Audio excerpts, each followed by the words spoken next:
পবিত্র কোরআনের সূরা আহজাবের ৪১ নম্বর আয়াতে আল্লাহ সুবহানাহু ওয়া তাআলা ইরশাদ করেছেন, ইয়া আইয়ুহাল্লাযীনা আমানু, অর্থাৎ হে তোমরা যারা ঈমান এনেছো, আযকুরুল্লাহা যিকরান কাসীরা, তারা অনেক বেশি বেশি আল্লাহর জিকির করো। এখানে অনেক বেশি বেশি করে জিকির করা বলতে বা কাসিরান অর্থে কি বোঝানো হয়েছে সেটি আমাদের জন্য জানা অনেক জরুরি। যেমন উর্দুতে বা পাকিস্তানি ভাষায় কাসিরান শব্দটিকে কাসরাত বলা হয়ে থাকে।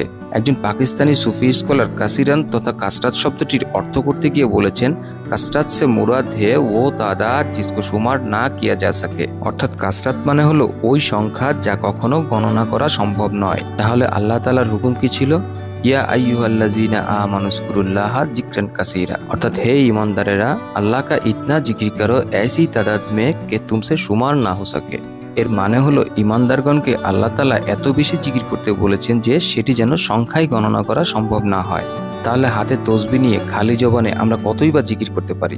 আর এজন্যই আল্লামা ডক্টর ইকবাল বলেছিলেন, সওদাগরি নি ইবাদত খুদা কি হে এ বেখবর চাচা কি তামান্না বিছোড় দে, অর্থাৎ এটি আল্লাহর জন্য ইবাদত, আল্লাহকে পাওয়ার ইবাদত। এই ইবাদত করতে গিয়ে ব্যবসার মতো হিসাব কষলে হবে না। গুনে গুনে অঙ্ক কষে সোয়াবের আশায় করা আমল দিয়ে আহামরি পুরস্কারের আশা করা যায় না। অথচ দেখা যায় যে আমাদের অনেকেই তসবির দানা গুনে গুনে আমল করে থাকি। আর আল্লাহকে পাওয়ার আশায় যদি এই আমল করা হয় তবে সেটি একেবারেই নগণ্য। এখানে একটি বিষয় উল্লেখ করা বিশেষ প্রয়োজন, সেটি হলো তসবির দানার সংখ্যা। তসবিতে যদি ১০১টির কম দানা থাকে তবে সেই তসবিকে সঠিক বলা হয় না, কেননা আল্লাহ সুবহানাহু ওয়া তাআলার রুহানি আইনটাই এমন যে অন্তর থেকে আল্লাহ সুবহানাহু ওয়া তাআলার নাম ১০১ দফা ডাকার পরেই শুধুমাত্র নূর তৈরি হয়। এজন্যই পৃথিবীতে অনেক ফকির দরবেশের উদাহরণ পাওয়া যায় যারা প্রতিদিন খালি জবানে ৭২,০০০ দফা আল্লাহর জিকির করেছেন। আর এই জিকির করতে গিয়ে ওনারা ২৪ ঘন্টার মধ্যে ২২ ঘন্টায় বসে বসে কাটিয়ে দিতেন। তারপরও জিকির করার এই প্রক্রিয়াকে কাসিরান বলা যায় না, কেননা আল্লাহ তাআলার হুকুমই হলো তোমরা এত সংখ্যায় জিকির করো যেন সেটি গণনায় আনা সম্ভব না হয়। কিন্তু প্রশ্ন হলো, এতটা অগণিত জিকির আমরা কিভাবে করব?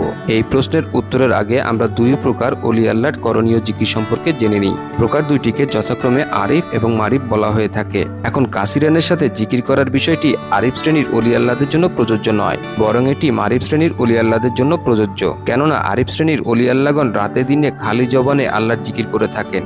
পক্ষান্তরে মারিফ শ্রেণীর ওলি আল্লাহগণের দেহের লতিফাসমূহ জাগ্রত হয়ে আল্লাহর জিকির করে। আর আমাদের দেহের লতিফাসমূহ যখন জিকির করা শুরু করে তখন সেই জিকিরের সংখ্যা গণনার ঊর্ধ্বে চলে যায়। এই জন্যই জিকির করার এই প্রক্রিয়াকে কাসিরান বলা হয়। এখন লতিফাসমূহের জিকির কেন গণনা করা সম্ভব নয় সেই বিষয়টা আমরা দেখব। যেমন বলা হয়ে থাকে, লতিফায় কালবের বসবাস আমাদের হৃৎপিণ্ডের ভিতরে, আর হৃৎপিণ্ডের কাজ হলো আমাদের সারা দেহে রক্ত পাম্প করা, এবং প্রতিবার রক্ত পাম্প করার সময় আমাদের হৃৎপিণ্ড একটি বিট বা স্পন্দন তৈরি করে, যাকে আমরা হার্টবিটও বলে থাকি। এখন হৃৎপিণ্ডের এই প্রতিটি স্পন্দনে যদি আল্লাহ সুবহানাহু ওয়া তাআলার নাম সন্নিবেশিত করা সম্ভব হয় তবে আমরা ঘুমিয়ে থাকলেও আমাদের জিকির চলতে থাকে।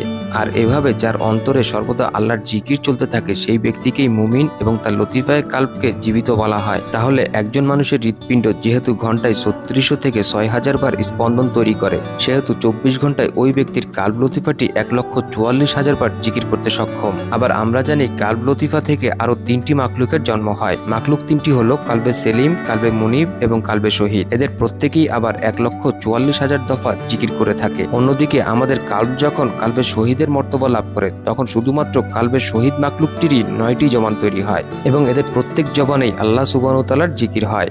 এছাড়াও আমাদের দেহে আরো ৬টি লতিফা রয়েছে এবং তাদের থেকে আরো ৬টি মাখলুকের জন্ম হয়। অর্থাৎ আমাদের দেহে বিদ্যমান মোট ৭টি লতিফা এবং তাদের ৯টি মাখলুকের জিকির একত্রিত করলে সেটি আমরা কিভাবে গণনা করে শেষ করতে পারি। এজন্যই বলা হয়ে থাকে একজন জাকিরে কালবির জিকির অগণিত হয়ে থাকে, সেটি কখনো গুণে শেষ করা যায় না। এ বিষয়ের উপর আলোকপাত করে দিল্লি বংশোদ্ভূত ইমাম শাহ ওয়ালিউল্লাহ রহমাতুল্লাহ আলাইহি বলেছেন, যখন একজন মানুষ জাকিরে কালবি হয়ে যায় এবং কালবের মাধ্যমে তার জিকির আল্লাহ দেহের কোনা কোনায় পৌঁছে যায় তখন ওই জাকিরে কালবির রক্তে বিদ্যমান প্রতিটি রেড ব্লাড সেল আল্লাহ আল্লাহ জিকির করা শুরু করে। এমত অবস্থায় অন্তর যদি শুধুমাত্র এক দফা আল্লাহ সুবহানাহু ওয়া তাআলার জিকির করে তবে সমগ্র দেহে ৩৫ মিলিয়ন বার আল্লাহর জিকির হয়। আর এই অবস্থার জিকিরকেই কাসিরান অর্থে পবিত্র কোরআনে ইরশাদ হয়েছে। অতএব অন্তত যদি আমাদের লতিফায় কালব জীবিত থাকে তাহলেও আমরা আল্লাহ সুবহানাহু ওয়া তাআলার আদেশ অনুযায়ী কাসিরানের সাথে জিকির করতে পারি। এজন্যই সূরা আর রাদের ২৮ নম্বর আয়াতে আল্লাহ সুবহানাহু ওয়া তাআলা ইরশাদ করেছেন, আলা বিযিকরিল্লাহি তাতমাইন্নুল কুলুব, অর্থাৎ জেনে রাখো আল্লাহর জিকিরের মাধ্যমেই আমাদের কুলুব বা অন্তর শান্তি লাভ করে। আলোচনার এ পর্যায় পর্যন্ত আমরা আল্লাহর স্মরণে তথা জিকিরে বান্দার করণীয় সম্পর্কে জানলাম। অথচ পবিত্র কোরআনে ইরশাদ হয়েছে কোনো বান্দা যদি আল্লাহর জিকির করে তবে আল্লাহ সুবহানাহু ওয়া তাআলা ওই বান্দার জিকির করে। যেমন সূরা আল বাকারার 152 নম্বর আয়াতে আল্লাহ তাআলা ইরশাদ করেছেন ফাসকুরুনি আসকুরুকুম, অর্থাৎ তোমরা আমাকে স্মরণ করো আমিও তোমাদেরকে স্মরণ করব। তাছাড়াও আমরা সকলেই খুব ভালোভাবেই একটি বিষয়ে অবগত আছি যে আল্লাহ সুবহানাহু ওয়া তাআলা এবং ওনার ফেরেশতাগণ আমাদের প্রিয় নবী হযরত মুহাম্মদ মুস্তাফা সাল্লাল্লাহু আলাইহি সাল্লামের উপর দুরূদ পাঠ করেন। এই বিষয়ে পবিত্র কোরআনে মহান আল্লাহ তাআলা একটি আয়াতও নাজিল করেছেন, যেখানে বলা হয়েছে ইন্নাল্লাহা ওয়া মালাইকাতাহু ইউসাল্লুনা আলান নবী, অর্থাৎ নিশ্চয়ই আল্লাহ এবং ওনার ফেরেশতাগণ নবীর প্রতি দুরূদ পাঠ করেন।